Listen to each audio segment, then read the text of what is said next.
Hey there, it's Melissa from polkadotchair.com and welcome to the All Ears Pouch Sew Along. This sew along will consist of 3 different videos, and I thought at the beginning I would just kind of walk you through the structure of the sew along and kind of our purpose and like my goal for hosting the sew along. The sew along will consist of 3 videos. The first one today is designed to get you ready to sew. So we're going to talk about all the things you need to do before you move to your sewing machine, the different views and options for the pouch, the fabrics I used and the interfacings I used, and kind of talk to you a little bit about why I chose each of those interfacings. Then the second video, which we will post on Friday, we'll start sewing. And I thought I would do it on Friday because then for you guys that work, that would be a fun weekend sewing project for you. So you have 2 days to prep, and then we'll start sewing on Friday. And then the third video will be finishing. It'll be the shortest of the 3 videos, but it'll kind of go through some of the things that you can do at the end to get a really good finished product from your pouch. My goal with the sew along is to take a project and break it down into smaller pieces. That way, especially if this is something new to you, it doesn't seem like it's such an overwhelming project. So you can just kind of like know in chunks what you need to work on when, and what I kind of think is like a logical series of events to finish the pouch.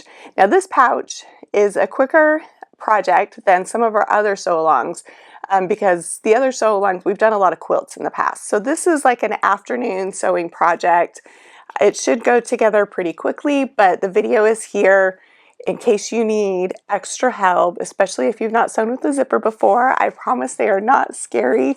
I will walk you through and give you all like my best tips and tricks. I personally love sewing with zippers. At first I was a little confused, but once I kind of like it clicked, I understood, and hopefully I can help you guys also for it to click so that you can understand how to do it too. The way I'm running the sew along is there is a pattern you need to purchase in our shop. If you are in the United States, you can get it in our direct shop. And if you're outside the United States, you can get it on Etsy. We're just not set up to sell in other countries as far as tax issues go. It's not really a shipping issue. So we have Etsy set up for that because they take care of all that for us. The videos will be here on our YouTube channel to watch. I know a lot of other sew-alongs have moved to a different format where the videos are hosted somewhere else separately. And a lot of you guys have told me that you don't want like another platform to have to log onto. So I'm happy to keep them here on YouTube because I know it's simple for you guys and it's easy and you can subscribe and get reminders, but you do need to get the pattern. So as long as there's nothing crazy going on with the pattern, we'll keep it this way. So just, I'm taking you on your honor that you bought the pattern. And if for some reason I start to think that that's not the case, then we might have to move to another platform. So hopefully, fingers crossed, we can stay this way because I think it's like easier for everybody just to stay on YouTube. So let's dive into the pouch. So this pouch is a pouch that I designed actually like a year and a half ago. I'm not very quick at getting things up on my blog. It's one thing if you've been a subscriber for a while, you'll know, like I have a bag pattern I started 5 years ago that I'm still working on. So anyway, I started this a year ago because, a little over a year and a half ago, because I was going to Disney with my oldest daughter, and whenever we travel, I love to make little projects to take to travel with me. To me, traveling is like one of my things I love the most. And I've always had this philosophy that you enjoy your trip 3 times. Once in anticipation, once when you're on the trip, and a 3rd time when you're remembering the trip afterwards. So for me, making a little something kind of inspired by my trip always helps with that anticipation at the beginning. So I stitched up this little pouch. I took it with us. And then it just kind of got put on the back burner. I never sat down and wrote up the pattern for it. Then this year I was going through the content on the site and thinking I need some Easter stuff, and I don't know why, but it finally just dawned on me to expand the pattern so that has lots of different ear styles. So there's hopefully something that you are interested in. You can obviously leave the ears off, but then it's just a simple little arch top zip pouch. So personally, I like the addition of the ears. So there are 4 different options. There is the bunny, and the bunny has contrast on its ears, contrast fabric. It's raw edge applique, and I'll walk you through that.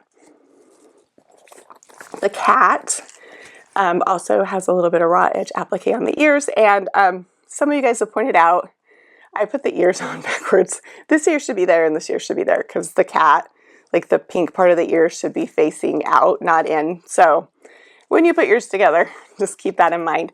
The cat has a face that has been raw edge appliqued on, and then I used my sewing machine to add the whiskers. You can add the face to the cat, the bunny, or the mouse. It's totally up to you if you want to do that. I guess you could also add it to the crab, although he might look kind of funny with whiskers. So there is the cat, and then we also have a mouse, and which was the original idea for the mouse, but I also think that this is a cute little like woodland mouse kind of a shape. So I think the mouse was really sweet. And then one last addition was the crab.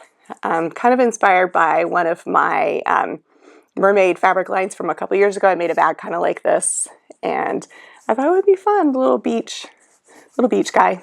So that's the crab. The bag is lined. Open it up, and the insides are finished on the edge. You don't have to add this piece. You can just leave it zigzagged, but it is finished. So it just zips up like so. And it has a little ribbon handle to make it easy for carrying or whatever it is you guys are going to do with it. The first thing you need to do is decide which bag you want to make. That will correspond to the pattern pieces that you cut out from the pattern. After you grab the pattern on our site, if you print it out, we've got the full color cover, and then images of all of the different options, and then we have photographs on each page with step outs to kind of help you walk you through. If you want to jump ahead on the sew along, it's totally up to you. There are no rules, but so if you get going, you're like, I want to finish, then go for it. So also in the pattern are the actual pattern pieces. You've got your pattern, you've got your ears. So when you decide which one you want, go to the page and cut out the pieces that it states on the pattern. On the pattern piece, it will tell you how many pieces to cut from fabric and how many pieces to cut from interfacing and which interfacing to use for those pieces. So that's step 1, deciding which pouch you want to make and getting the corresponding pattern pieces together. I want to touch briefly on interfacing before we go too much further. These pouches are made, the majority of the pouch is made from flex foam interfacing. This is non-fusible. If you've watched some of my videos here before, you'll note that I have this like pet peeve with interfacing sometimes, where you sew a project and then as you're working with the project, like if it's a bag you have to turn right side out or something, it wrinkles. And it just drives me crazy to have wrinkles on the outside of my finished project. So if I use fusible interfacing, I always use it on the lining because it doesn't show as much. In this case, we're going to use non-fusible because I want like that nice, clean finish on the outside of the pouch. I don't want to see wrinkles on it. This is Pellon Flex Foam, non-fusible. It's readily available online and at big box stores. If you don't have Pellon products where you are, you can also buy something called Auto Liner Foam, which is what I sewed with for years before Pellon came out with this product. And they have that like at my local big box sewing store. And it's really economical. The Auto Liner Foam is not crazy expensive. I think it's like 60 inches wide, and you'll get a lot to do a lot of projects with it. But I like the foam.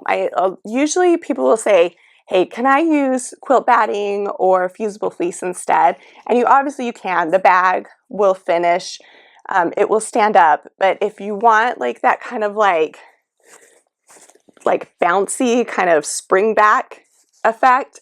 That spring back comes from the foam, and I just don't get that kind of like result from any other interfacing besides that. A couple of people have asked about the Annie Soft and Stable. I have not sewn with it before, but I know a lot of people really like that, so that might be another option for you too. The second interfacing we're going to use is fusible fleece. There is fusible fleece on the lining of the pouch. It gives it just a little bit of extra structure when combined with the flex foam. Some of the ears are also lined with fusible fleece. Some of them are lined with a heavier weight interfacing. So a lot of this, the next interfacing I'm going to talk about is going to be personal preference. It's actually noted on the pattern that it's up to you which one you want to do. So the pattern refers to heavyweight interfacing. So that can mean a couple of different things. One, it could mean this product also from Pellon, and I feel like I can't think of the name of it because I'm trying to video right now, and I think in 10 seconds I'll realize what the name of it is. I might have to add it. I'll add it to the words here.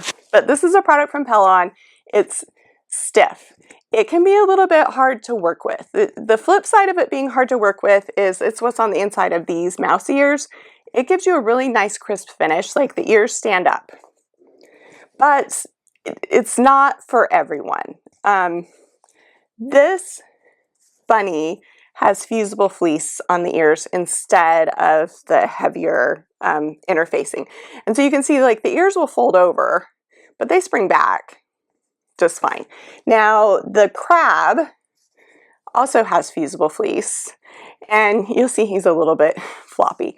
So for the crab, I would recommend, it's noted in the pattern, I'll talk about when I get to those steps, we do have a little bit of interfacing on the crab, so he doesn't wave at you so much like he is now. There is another interfacing that is noted on the pattern, which I just refer to as lightweight interfacing. My favorite interfacing for that is SF101, which is Shape Flex interfacing from Pellon.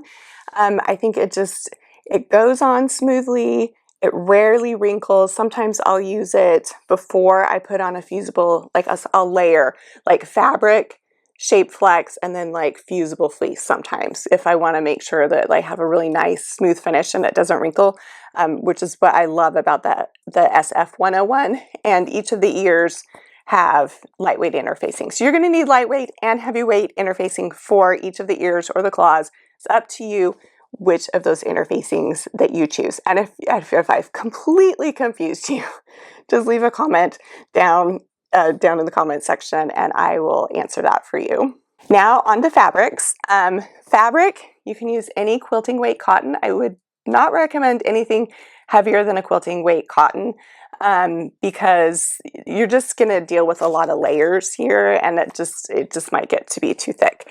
So I am using quilting cottons. These are all from my sparkler line with Riley Blake, and let me pick up the pink. I don't know if the camera is going to focus on this or not, but I will kind of hold it up, give it a second.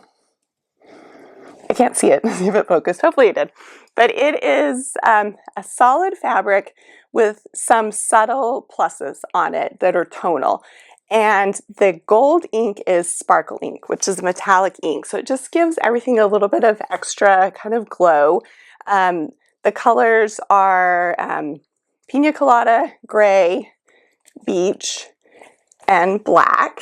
And then the crab is actually made with some heart fabric from my Valentine's line, but he would also be really cute with either the rouge or the red sparkler fabric, if that's what you want. So that's the fabric that I use. Feel free to use anything that you would like. I would recommend something with a quieter print, just so that the shape of the pouch really comes forth. So like a low volume print, something with like a really small floral, maybe a very subtle geometric. I probably wouldn't do a stripe because the pattern kind of gets manipulated a little bit as you go, and you might not be happy with where your stripes end up. Then the last thing you need is a zipper. You do need to use a polyester zipper. So the pattern notes that you need at least a 16-inch polyester zipper.